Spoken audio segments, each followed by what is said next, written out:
家快来看看非常治愈的一幕啊！9只小鸟停在这个轮胎上来取暖，非常非常的可爱，相亲相爱的一家人。看一段视频。当时拍摄的时候，天也快要黑了嘛，气温也越来越低，他们待在一起取暖，很可爱。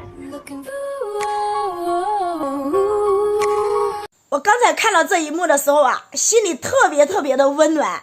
这是鸟，鸟呢是动物，但是它也有相亲相爱的时候。你看这大冬天冷啊，西藏小伙在浙江这2天温度特别的低啊，那是湿冷的。他把车呢开好停在那里的时候，就发现这9只小鸟呀，在这个轮胎上取暖了，因为冷，是不是？然后大家可以看到这个鸟呢有大有小，那是相亲相爱的一家人啊。其实看到这，我突然就想到一个问题，你说咱们人类啊，一个大家族，那也是一个大家庭。其实人很多时候啊，还不如动物呢。相亲相爱，动物它都能做到啊，没有嫉妒，没有尔虞我诈，没有勾心斗角。你现在所谓的一大家人，有没有勾心斗角？有的。所以人啊，要从心灵去洁净自己，让自己真的更善良一点。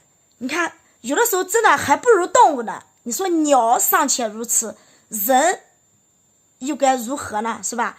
那现在有的一个大家族家庭里面，谁条件好一点，那就嫉妒，甚至我都不想给他说一句话，有没有这样的？所以我当时看到这个视频的时候，特别的治愈，真的看到他们一家人真的特别的恩爱，是不是？就是互相的那种关爱，是吧？你挤着我，我挤着你，在那里取暖。人啊，真的有的时候要学一学动物，最初的那个初心是有爱的，是团结的，是不是？